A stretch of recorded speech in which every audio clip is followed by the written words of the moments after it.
The year was 2387, and the universe lay in silence far beyond Earth's reach. Drifting in the void of deep space, a small outpost named Cerberus Watch hovered in darkness. It resembled a massive metallic ring, its surface bristling with antennas and receivers that scanned the cosmos in every direction. Within its confines, 23 personnel maintained a constant vigil. Listening for whispers from the stars, Alina Vasquez sat quietly at her terminal.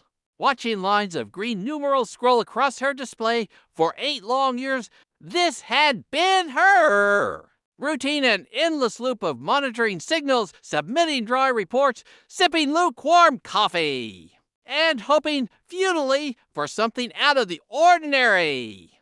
Usually, nothing ever came, but not today at precisely 14:30 to station time. Her computer emitted a noise she had never heard, a soft beep, then another.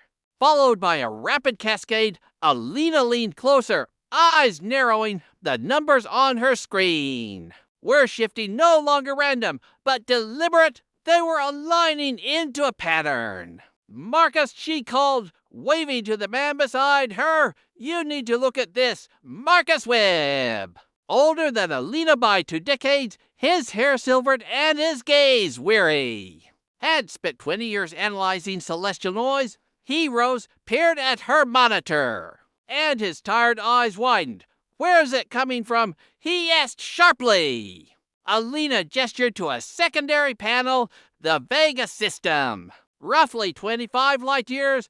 Marcus squinted at the data. This wasn't cosmic static. These were numbers, simple at first, counting sequences, then addition, then multiplication. But within minutes, they grew more intricate. "It's intelligent," Marcus murmured. "Something out there is trying to communicate." A tremor of fear and awe passed through Alina. For centuries, humanity had scanned the void, hoping for a sign, any sign. And now, on an uneventful Tuesday, they were hearing one. "We need to inform the chief," Marcus said. "Chief analyst Robert Cole, a heavy-set man with a deep voice that echoed authority, sat motionless as Alina and Marcus relayed what they'd found. His eyes followed the cascading symbols. He was silent for a long time. "How long has it been active?" he finally asked. "About 20 minutes, Alina replied.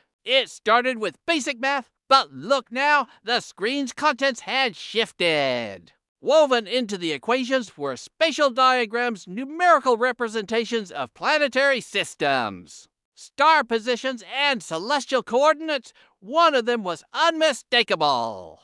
Earth's solar system prominently displayed. "They know where we are," Marcus said. Barely above a whisper, without a word, Chief Cole slammed a button on his console. "All stations, this is a Priority 1 directive. Lock down all outgoing transmissions. No one communicates with the outside unless cleared by me." The sudden silence was suffocating. Alina could hear her pulse in her ears. "Elena, document everything. Marcus, start decrypting the signal through the translation matrix. I want full clarity on this." For 2 hours, they worked nonstop. The message kept repeating. Again and again, slowly, through the translation protocols, its meaning began to emerge. "It's a greeting," Alina said, blinking at her screen. "They're saying hello. They want to initiate peaceful contact." Marcus, however, looked troubled. "Chief, you need to see this." Cole moved to Marcus's station.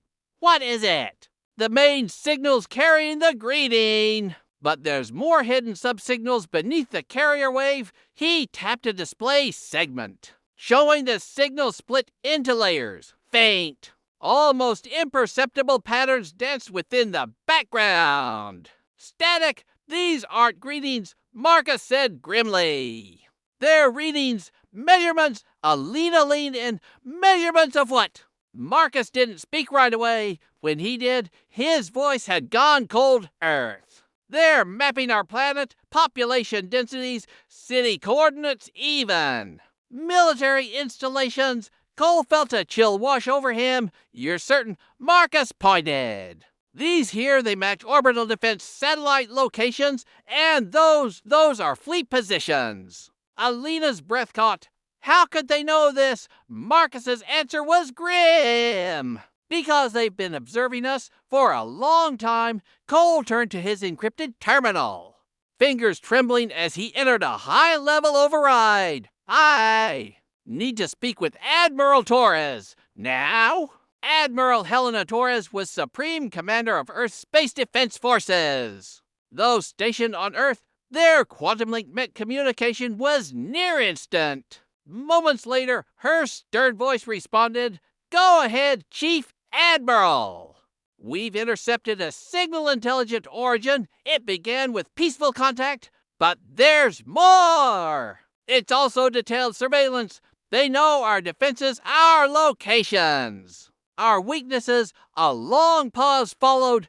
Then her voice returned, colder than before. "Send me the full data packet." "Yes, ma'am. There's one more thing. This may be pre-invasion reconnaissance." Another pause, longer this time. "Understood. I'm issuing new orders. Effective immediately, all data related to the signal is classified at the highest level.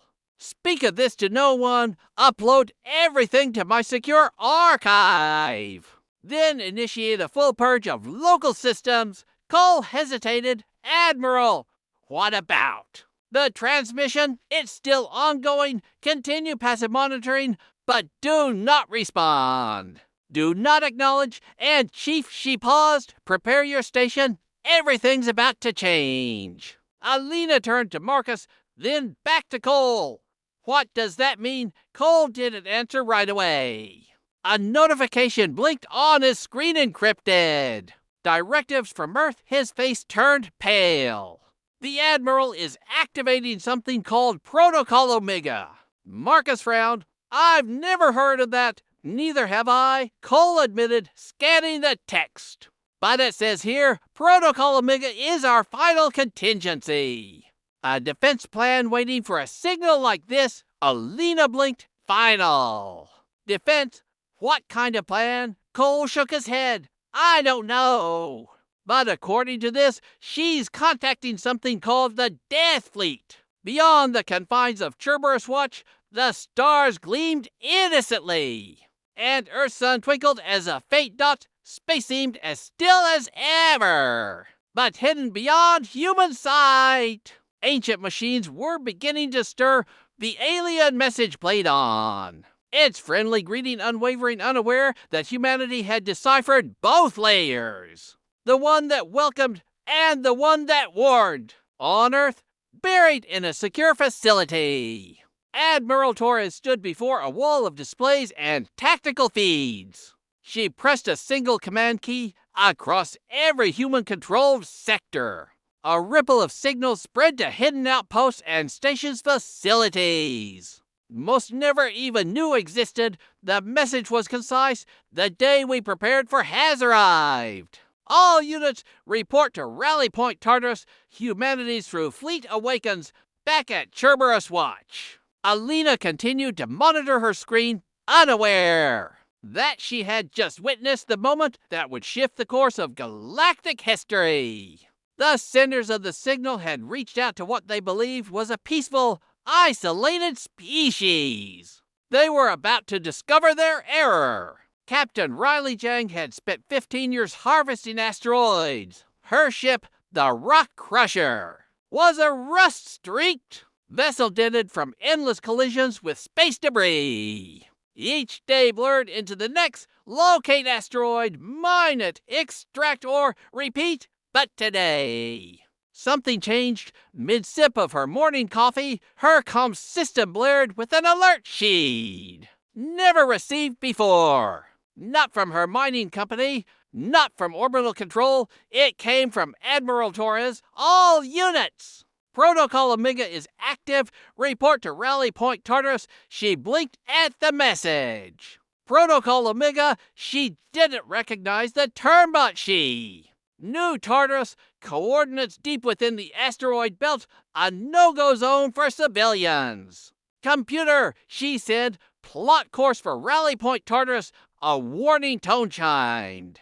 Destination restricted by military order, override, command code Junk 77 Alpha, to her surprise. The override succeeded. She didn't even know she had clearance, but apparently she did. As her ship aligned toward the restricted zone, something remarkable happened. Dozens, no!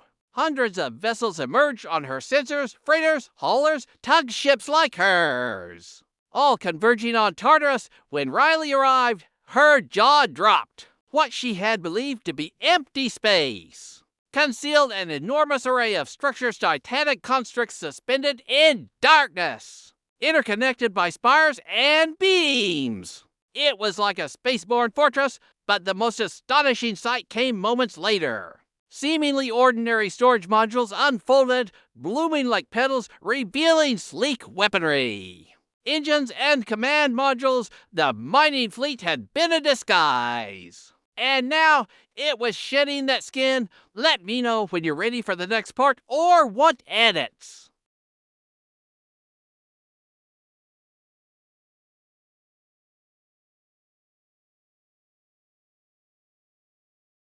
What had once looked like simple mining rigs were unfolding into something altogether different. Weapons, massive weapons. Some were larger than Riley's entire vessel. Her breath caught. Mining vessels, my ass, she muttered. This is Control Station Tartarus, a calm voice echoed. Across the comms! Welcome to your real assignment. Riley's fingers trembled on the controls as she responded. Control, this is Captain Young. I don't understand. What's happening, Captain Young? The voice replied, records show you've worked Sector 7 for 15 years. Correct, that's right. Then, for 15 years, you've been guarding Decimator Station. Without even knowing it, proceed to Docking Bay 12 for immediate briefing. Still dazed, Riley guided her ship toward the looming metal behemoth. As she drew closer, everything she had assumed about her life began to unravel. The mining lasers weren't mining anything, they were planetary cannons. The cargo containers were hangar bays. Ships she didn't recognize were launching from beneath hidden panels. After docking, a woman in a dark military uniform met her on the platform. Captain Young, I'm Commander Lisa Park. Welcome to the real fleet. Riley followed her down corridors that buzzed with activity. Uniformed officers moved with speed and precision. There was no hesitation here, only purpose. It was as though everyone had been expecting this moment. I'm a miner, Riley blurted. I break rocks for a living. Commander Park gave her a half smile. Captain, take another look at your ship registration. Really look at it? Confused, Riley pulled up her digital records. Her ship's title was their Rock Crusher. The ID matched. The specs looked normal. But then her eyes fell on a line she'd never paid attention to. In small, official lettering were the words HSF Covert Operations Division. HSF, she asked. Human Space Fleet. Park confirmed. Captain, you've been military since day one. Every so-called mining vessel in your sector was part of the network. You've been guarding and resupplying our hidden assets. You just didn't know it. They entered a chamber with a panoramic view of space outside. The transformation was still unfolding. Dozens of facilities once camouflaged as mining stations were becoming weapons platforms. Cargo tugs morphed into battleships. It was like watching sleeping giants wake. How many of these are there? Riley asked in awe. In this sector alone, 47. Park answered, across known human space, over 2,000 installations. Riley had to sit down. 2,000 secret military bases.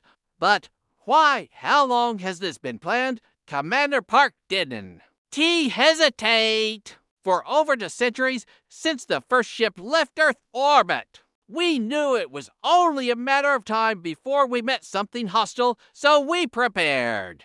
We hid weapons in civilian transports. We trained soldiers to act like miners. We built a fleet that could fight a war before anyone even knew we had one. Suddenly, Admiral Torres' voice echoed across the intercom. All personnel, this is Admiral Torres. 12 hours ago, we received a transmission from an alien intelligence. Analysis confirms it was not a greeting but reconnaissance. We believe they are preparing for invasion. As of now, humanity is at war. Riley turned to the window and saw it all unfold. The quiet universe now bristled with energy. Ships she had seen 1,000 times, supposedly research craft or supply freighters, were shedding their disguises. Gun batteries extended from hidden compartments, massive hangars opened like blooming steel flowers. Releasing squadrons of fighters, the alien species identifies itself as the hegemony. Torres continued, they've issued an ultimatum: surrender within 72 hours or face annihilation. They believe humanity is weak, primitive, easily broken. Commander Park met Riley's gaze with a fierce glint. They're about to learn just how wrong they are, all fleet commanders. Torres said over comms, prepare for Operation Hidden Thunder. The enemy expects a peaceful species. What they found is a predator hiding in plain sight. Outside the viewport, warships began to align. Their shapes were sleek, angular, aggressive. These were not exploration cruisers or merchant freighters. These were hunters built for one purpose: destruction. A colossal black ship moved past the window, bristling with weapons and armor plating. On its hull, painted in stark white letters, were to chilling words, HSF World Breaker. That one, Park said quietly, can split a planet in two. Riley stared in disbelief. We have ships that can destroy planets, Captain, Park said evenly. We have ships that can destroy solar systems. The hegemony had sent a probe ship to intimidate a world they believed couldn't fight back. Instead, they had awakened a machine of war that had waited in the shadows for centuries. For the next few hours, Riley watched as the grand illusion dissolved. Vessels emerged from hiding. Some had posed as derelict wrecks. Others were hidden within hollowed asteroids. A few had even operated in the open as supposed science platforms. How many ships are we talking about? Riley asked. Park consulted her datapad. In the Sol system alone, 12,000. Across human territory, over 50,000 dedicated warships. Riley's head spun. But I thought Earth only had a few hundred active military ships. That's what we wanted the galaxy to believe, Park said. Every cargo run you made was part of fleet logistics. Every asteroid you mined was material for our arsenals. Every dull routine prepared you for war. A new alert sounded. Lights dimmed as crimson strobes pulsed through the station. Commander Park glanced at her comms. What is it? Riley asked. The hegemony fleet, Park said. They've arrived. Outer edge of our system, 847 ships. They're broadcasting. Riley's stomach dropped. 800 ships. Park's smile didn't reach her eyes. They brought 800 to fight 50,000. This isn't war. This is theater. Outside, the Death Fleet moved into position. A constellation of weapons, emerging from decades of hiding, began to align. What once seemed like peaceful installations now revealed their purpose: annihilation. Admiral Torres' voice echoed again. To all vessels, enemy contact confirmed. They think we are prey. They're about to meet the most dangerous predator of all, the one who hides its claws. Riley felt it in her bones. This was what her life had been building toward. Every back-breaking mining up, every monotonous cargo haul, it had all been preparation. The aliens had sent a message to what they thought was a harmless world. They had no idea what they'd awakened on the bridge of the Prometheus Unbound. Commander Isaac Bennett stood tall. His view of space seemed empty, tranquil, but his ship's sensors told a different story. 847 alien ships had entered the system. Sir, the weapons officer called. Hegemony fleet is advancing, broadcasting on wideband. The alien message crackled through translation. The voice was mechanical, arrogant. Primitive humans, we are the hegemony. We rule 47 star systems. Surrender immediately or be destroyed. You have 1 hour. Isaac smirked. Weapon status. All systems ready. Sir, 12,000 vessels in position. Send word to Admiral Torres. Tell her the trap is set. The hegemony fleet advanced in perfect formation. Sleek ships gleaming in the light of soul. Their overlord, boss, sat on the bridge of the flagship. Satisfied, status, he demanded. Scans detect roughly 300 human vessels. All concentrated around the homeworld, weak defenses, outdated tech, just as expected, boss said. Prepare orbital cleansing, eliminate their fleets, then their cities. But boss was wrong. Human sensors had outclassed theirs. The 300 ships they saw, empty decoys transmitting false telemetry, the real fleet. Cloaked, silent, surrounding them on Prometheus Unbound. Isaac watched the alien ships move deeper into the trap. Tactical overlays flickered red. Sir, said the sensor chief, they've entered the kill zone. Isaac gave the order. All units execute Operation Thunderstrike. The void erupted. Human ships appeared like ghosts from asteroid shadows, gas fields, and gravimetric blinds. The hegemony fleet found themselves suddenly surrounded and outgunned. The first shot came from Prometheus Unbound, not a laser, but a bolt of pure antimatter. It struck the enemy flagship, and half of it vanished in an instant. Overlord, a hegemony officer screamed. Unknown weapon type, shields had no effect elsewhere. Captain Yara Okafor's destroyers launched quantum torpedoes that ignored shielding entirely. Hegemony ships detonated from within. Commander Luke Harrison's fleet deployed temporal mines. Bubbles of time distortion formed around alien ships, some rusted into ruin within seconds. Others shattered as parts of them aged 1,000 years.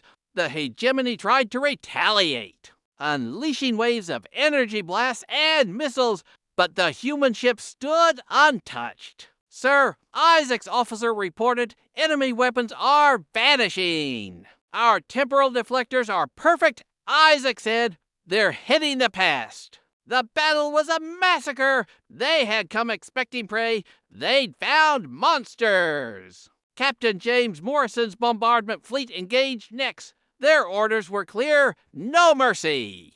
No survivors, repair ships, fuel tankers, hospital vessels, all were treated as valid targets. Sir, they're destroying our support ships, a hegemony officer cried. They're even targeting our medical fleet. Impossible, boss growled. No species is that ruthless, but the humans were, and they were winning easily.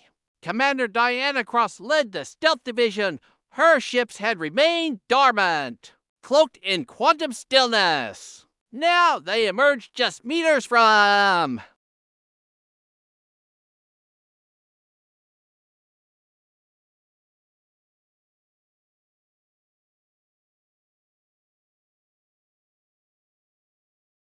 That's an incredible sci-fi epic spanning First Contact, a lightning war, and a galaxy-wide revelation that redefines how the universe sees humanity. You've built a layered, thrilling narrative with consistent tone, powerful pacing, and great character consistency across your key figures like Admiral Torres, Captain Sarah Kim, and Dr. Lisa Chang. Would you like help formatting or structuring it into chapters? Turning this into a novel draft or screenplay? Designing a cover? Synopsis or title options? Copy editing for grammar, clarity, and flow?